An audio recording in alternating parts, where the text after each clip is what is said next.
And hello again, everyone. Welcome into this week's edition of the Jacket Corner. I'm Mickey Shadrix. Well, last Friday night, Oxford went on the road, picked up a huge region victory over the Pell City Panthers by a final score of 28-21, keeping their playoff hopes very much intact as we head down the stretch of the final few weeks of the regular season. Joined now by Oxford head coach Ryan Herring here to talk about the big game. The I-20 rivalry was a great version of it last Friday night, Coach. Again, you went on the road, Pete Rich Stadium in Pell City. Tough place to play, great atmosphere. This is what high school football is all about. Went down to the wire. You guys found a way to pull it out at the end. Unbelievable game. I can't say enough about the kids. How they worked all week, and battle, and then it goes in overtime, and they just play lights out. And I got to say something, Pell City's kids too. Now they played hard too. I thought, it was a great game both sides. But it was a great night of high school football. Great night for the fans, for the players, for everybody. It's what you want every week. There was, again, so much on the line in this game. We talk about it's really your one true rivalry. I get them, Pell City and Gadsden City, I guess. But the tension in this game was heightened because of the region implications. This was a game that you needed, a game you had to have, because winning this game now you control your own destiny as far as a playoff berth. Talk about that element going into the game. Well, it was the same last year. We knew we had to win. We needed to win to be in the playoffs. It was that kind of night for both teams. I think for both coaching staffs. I think you saw a lot of stuff being pulled out of the hat on both sides of the ball, whether it be special teams or offense. They had one guy play quarterback a lot, but against us, they went with the other kid a lot, and he hurt us. But I think both teams left about everything they could on the field, and it was what it should be, an important game, a physical game. The game was played fast. It was just fun to watch. Speaking of that, you took some risks. You went in there and a very aggressive mindset, didn't you, going into this game? You went in this to win the game. Right, that was the whole deal. Fake punts and going for it on fourth downs. To me, that's when your back's kind of to the wall or you're in a tight spot. I mean, there's nowhere to go but forward. And we weren't going over there to have a good game. We were going over there to try to win the game at all costs. And the kids did. They did an excellent job. And it was a fun night. You mentioned on the show last week about the size that Pell City had this year up front on the offensive and defensive lines. Maybe a little unusual for them. I don't think they've had this much size in a long time. And I even had some fans talk to me about how big some of the Pell City players were. How did you do? How do you feel like your kids handled that? I think they did a wonderful job. The nose guard's the biggest kid, one of the biggest kids I've ever seen in high school football. He was, I think, 6'2", 381. And could kind of move. The defensive ends were right at 300 pounds. I mean, this is weird big. It was kind of like a Nick Saban defensive line, the way they looked. And they had big offensive linemen. The weird thing this year is we faced a lot of big kids. Ben Russell had a big line. Opelika's got a big line. Gadsden City's huge. Pell City's huge. We got 175-pound kids on the defensive line. So, our kids have really, really stepped up and played with a lot of heart. All right, we'll take a break, come back with highlights. Oxford and Pell City from last Friday night. Stay with us as we continue on Jacket Corner.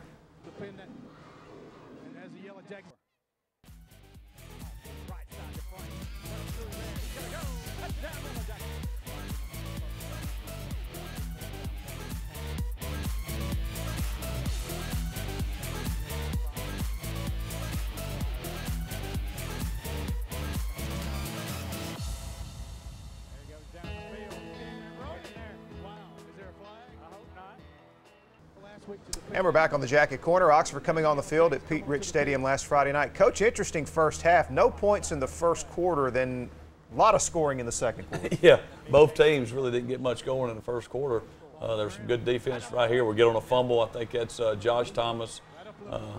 Josh hit very big, but he plays hard. He plays big.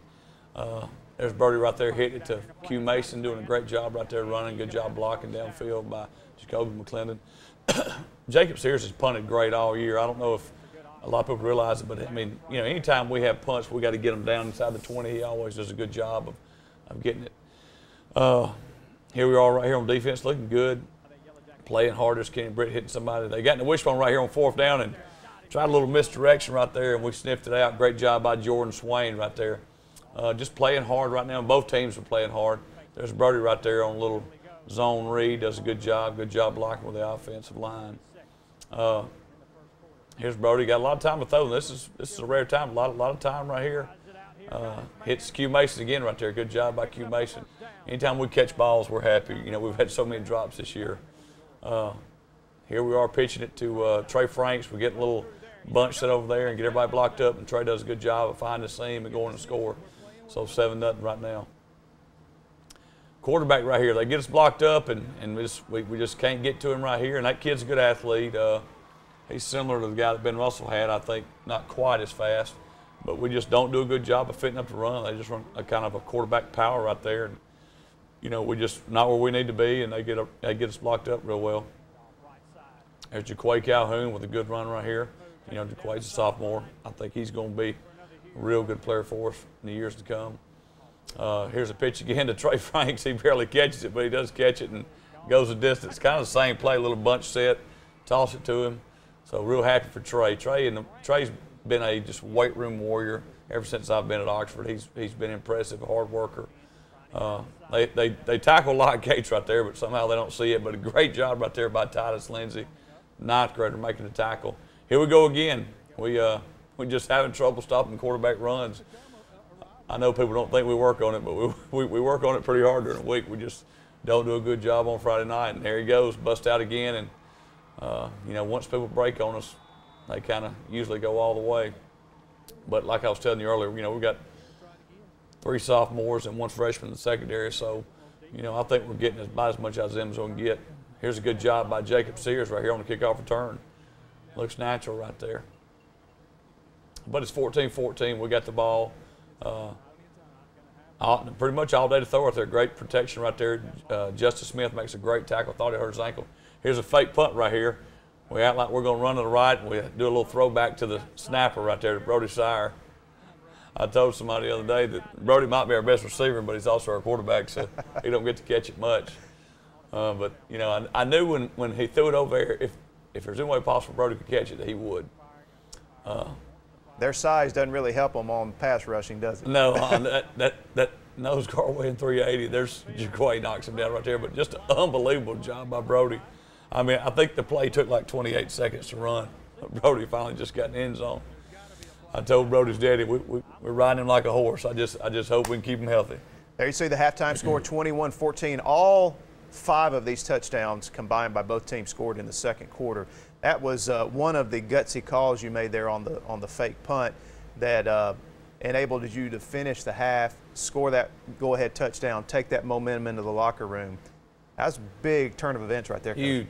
Huge play. You know, we'd worked on it all week. Jacob Sears did a great job of getting the call. You know, he wanted to look like he's running to the right and a throw back to Brody.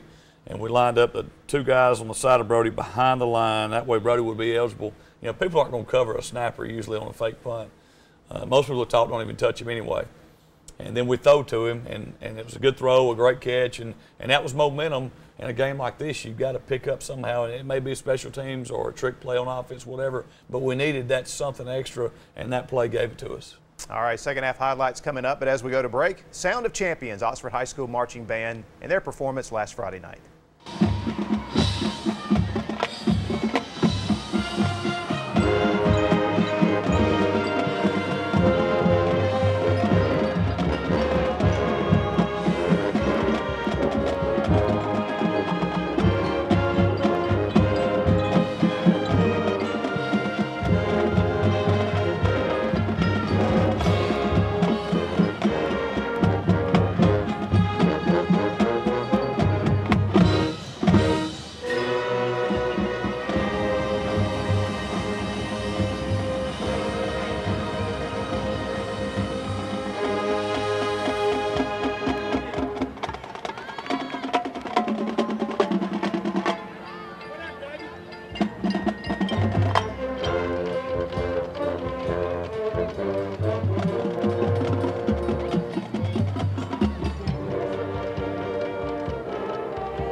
And second half highlights now. Oxford with a 21-14 lead as we head into a very exciting second half of football. Unbelievable play right there just in the third quarter. Jacob Sears, that was a big time interception. The way he caught that ball, that was something to watch, and a good return right here. That was a huge play. Now we didn't get anything out of that as far as a touchdown or points. We missed a field goal right here, but still that was just, that helped keep momentum on our side right there. And momentum's huge. It is in NFL, college, high school, whatever. They did a good job throwing and catching. The quarterback, he could put it where he wanted to. The other kid could run it well. But good job right there by Caden Higgins making the tackle. We'll give him the 5-yard out. We talked about it all week. Kenny just misfit off the edge right there. I think he thought the fullback had the ball. Kind of run the same play, and boy, that's a lick. You can't see it right here, but man, that was a hard lick during the game. Just missed him right there, and they killed us with the counter all night. They were pulling the guard and tackle. Sometimes they might just pull the guard, but they killed us all night with it. We're in the fourth quarter now, and there's the quarterback again. We just got to keep working. We got to get better at playing the counter. Right there, it almost looks like we play it perfect. He just sneaks out on us right here. Quarterback sweep off the edge, just makes us miss right there. That kid's a good athlete. Now he's not like as good as the guy from Ben Russell, but he's pretty good. Great job by Kenny right there. Unbelievable job of seeing the counter and getting there and causing that fumble. And then I can't see who got on it, but great job right there. We're going to throw a little shallow right here to Q Mason. Does a good job. And there's a great peelback block by Jacoby McClendon. He's got about 3 or 4 of those this year. There's another counter. We just got to make tackles. We got to be where we're supposed to be. We lost the backside linebacker. We're not getting both our backers over there. We've got to do a better job of that. We got to work that hard this week. Quarterback sweep right here. We lose the edge. Good job right there, though, finally coming up by Jordan Swain, but we just lost the edge with the outside backer. Luckily, we hold them out. They go for field goal, miss it. During pregame, the guy actually hit a 55-yarder. We were watching him during pregame, and he hit it from 55. There we are going for it on 4th and 2, and it got tipped up, and Jacoby somehow still caught it. We go to the well one too many times right here. We try to hit the shallow with Q Mason, and the defensive end drops back and picks it. That's just a great job by them. Great call, dropping that in. Quarterback sweep right here. Not a bad job. He's just getting too many yards after contact. We should have stopped him for about a 2-yard gain. We didn't. And it's at the end of the game right now. Good job by him scrambling right here. We got to make that tackle right there. Jermaine missed the tackle. He ends up getting about 15 more yards. Then they call us for a penalty right here late. But luckily, he pulls it again. And so we're going overtime, 21-21, and everybody's excited. We dodged a bullet on that field goal. Both teams missing chances on field goals, Coach, in that second half. Yeah, special teams are huge. Either you have them or you don't. First play right here, we run a little power play, put Kenny Britton there to help block. Good job by Trey, smashed in there, run it again right here, walks in the end zone. I mean, just textbook right there, just power football, and real proud of our kids for getting it in there. Here they are. We get good pressure on the quarterback right here. You can't see it, but end up getting a sack to win the game on 4th down. It's just great to see how happy the kids were after the game. We've had some tough losses. It's been some tough times this year, but just to see them that happy was worth it. 28-21, final score. Oxford wins it in overtime over Pell City. Again, this game with huge region implications. We're going to talk about that in our final segment. But right now, Coach, it's time to recognize some young men for outstanding performance in this game with the individual player awards. All right, Air Jacket Award this week goes to Q Mason. Racehorse Award goes to Trey Franks. Highest grade defensive line, Lott Cates. Highest grade offensive line, Clay Webb, a 9th grader. That's pretty impressive for a 9th grader to get that award. Special Teams Award, Jacob Sears. He's punted the ball great, and he threw on the fake punt, threw that completion to Brody. Most hits, Kenny Britt. Meanest jacket, Kenny Britt. Game breaker, Brody Sire. His run that took about 30 seconds that time, and his catch on the fake punt kind of kept us in the game. So we gave him the Game Breaker Award. Pride Award, once again, I think Tommy's got it a few weeks this year. Tommy Madden just does an unbelievable job of practice, running the ball hard. He gets beat up on, but every week he he's a special player and special person. And congratulations to those young men for their efforts last Friday night. Well, where do we go from here? Jackets have an off week this week, and then some big games to finish out the season. We'll talk about all the region implications, where things stand after the win over Pell City when we come back in the Jacket Corner. Stay with us.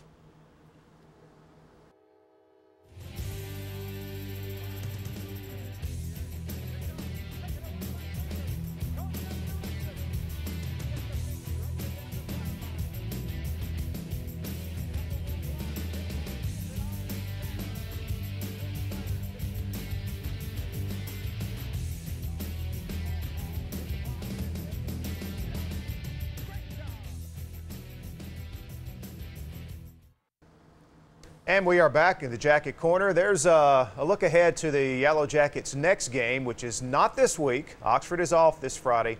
Back in action on October the 23rd. Back at home, 7 o'clock kickoff at Lamar Field. Another big region matchup with Chelsea.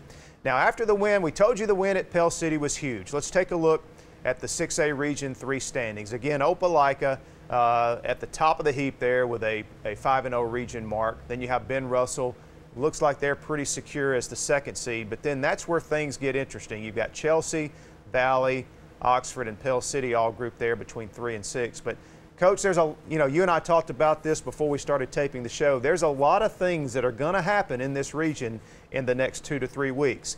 But really all that matters, if you win out, you control your own destiny to get in the playoffs. That's right. We know if we beat Chelsea, we're in.